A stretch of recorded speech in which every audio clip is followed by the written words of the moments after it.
എല്ലാവർക്കും സുഖമാണെന്ന് വിശ്വസിക്കുന്നു. സാമൂഹ്യ സുരക്ഷാ ക്ഷേമ പെൻഷനുമായി ബന്ധപ്പെട്ട് ഇപ്പോൾ വന്നിട്ടുള്ള വളരെ പ്രധാനപ്പെട്ട അറിയിപ്പുകളാണ് ഈ ഒരു വീഡിയോയിൽ നിങ്ങളുമായി പങ്കുവെക്കുന്നത്. സാമൂഹ്യ സുരക്ഷാ ക്ഷേമ പെൻഷൻ തട്ടിയെടുത്തിട്ടുള്ള തുകയുടെ 18% പലിശയടക്കം തിരിച്ചടക്കാൻ വേണ്ടിയിട്ടാണ് ഇപ്പോൾ ധനവകുപ്പ് തീരുമാനിച്ചിട്ടുള്ളത്. ഇത് ഉൾപ്പെടെയുള്ള പെൻഷൻ അറിയിപ്പുകളാണ് പറയുന്നത്. വീഡിയോയുടെ വിശദാംശങ്ങളിലേക്ക് കടക്കുന്നതിന് മുമ്പ് കൂടുതൽ ആളുകളിലേക്ക് ഇൻഫർമേഷൻ എത്താൻ ഷെയർ ചെയ്യുക, ലൈക്ക് ചെയ്യുക, ഫേസ്ബുക്കിലൂടെ കാണുന്ന ആളുകൾ ഫോളോ ചെയ്യുക. വീഡിയോയുടെ വിശദമായ വിവരങ്ങളിലേക്ക് വരാം. സംസ്ഥാനത്ത് അനർഹമായി ക്ഷേമ പെൻഷൻ തട്ടിയെടുത്തത് കഴിഞ്ഞ ആഴ്ച വലിയ വാർത്തയായിരുന്നു.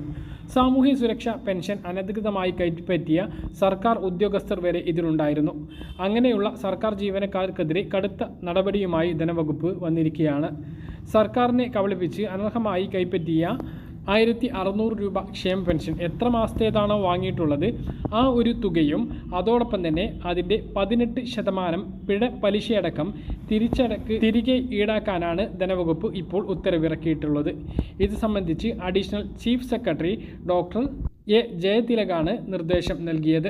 അനർഹനായ വ്യക്തിക്ക് സാമൂഹ്യ സുരക്ഷാ പെൻഷൻ ലഭിക്കുന്നതിന് സഹായകരമായ രീതിയിൽ അന്വേഷണവും പരിശോധനയും നടത്താത്ത ഉദ്യോഗസ്ഥർക്കെതിരെ വകുപ്പുതല നടപടിയെടുക്കാനും ഉത്തരവിൽ നിർദ്ദേശിക്കുന്നു. സാമ്പത്തികമായി പിന്നോക്കം നിൽക്കുന്നവർക്ക് ഒരു കൈത്താങ്ങ് എന്ന നിലയിൽ അനുവദിക്കുന്ന സാമൂഹ്യ സുരക്ഷാ പെൻഷൻ അർഹതപ്പെട്ടവർക്ക് ലഭിക്കുന്നു എന്ന് ഉറപ്പാക്കുന്നതോടൊപ്പം തന്നെ അനർഹർ കൈക്കലാക്കുന്നത് തടയേണ്ടതും സർക്കാരിൻ്റെ സാമ്പത്തിക ഭദ്രതയ്ക്ക് അനിവാര്യമാണ് എന്നും ഉത്തരവിൽ പറയുന്നു. സർക്കാർ സർവീസിലുള്ള ഭിന്നശേഷിക്കാരാണ് പട്ടികയിൽ കൂടുതൽ ഉള്ളത് എന്നാണ് വിവരം. സർക്കാരിൽ കയറിയിട്ടും സാമൂഹ്യ സുരക്ഷാ പെൻഷൻ വേണ്ടെന്ന് എഴുതി കൊടുക്കാതെ ബോധപൂർവം പണം കൈപ്പറ്റിയവരും ഉണ്ട്. ഗസറ്റഡ് ഉദ്യോഗസ്ഥർ മുതൽ കോളേജ് അധ്യാപകർ വരെയുള്ള 1458 പേരാണ് അനധികൃതമായി 1600 രൂപ എല്ലാ മാസവും സാമൂഹ്യ സുരക്ഷാ പെൻഷൻ തട്ടിയെടുത്ത സർക്കാർ ഉദ്യോഗസ്ഥരുടെ എണ്ണം വരുന്നത്. ധനവകുപ്പിൻ്റെ നിർദ്ദേശത്തെ തുടർന്ന് ഇൻഫർമേഷൻ കേരള മിഷൻ നടത്തിയ അന്വേഷണത്തിലാണ് തട്ടിപ്പ് കണ്ടെത്തിയത്. ഇങ്ങനെ ഒരു മാസം 23 ലക്ഷം രൂപയായിരുന്നു സർക്കാർ ഖജനാവിൽ നിന്നും നഷ്ടമായത്.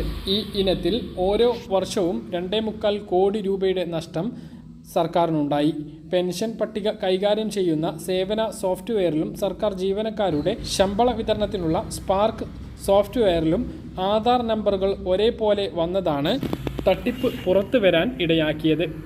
ഈ തട്ടിപ്പ് പുറത്തു വന്നതിനെ തുടർന്ന് സംസ്ഥാനത്ത് സാമൂഹ്യ സുരക്ഷാ പെൻഷൻ കൈപ്പറ്റുന്ന എല്ലാവരെക്കുറിച്ചും ഒരു അന്വേഷണം നടക്കും എന്നാണ് അറിയിച്ചിട്ടുള്ളത്.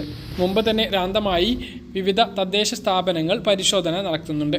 അത്തരത്തിൽ ഉള്ള പരിശോധനയിൽ വിവിധ സ്ഥലങ്ങളിൽ വലിയ സാമ്പത്തിക ഭദ്രതയുള്ള ആളുകൾ ക്ഷേമ പെൻഷൻ കൈപ്പറ്റുന്നുണ്ട് എന്ന് കണ്ടെത്തിയിരുന്നു. 45 ലക്ഷം രൂപ വില വരുന്ന BMW സ്വന്തം പേരിലുള്ള ആൾ 1600 പെൻഷൻ കൈപ്പറ്റുന്നത് വിവാദമായിരുന്നു.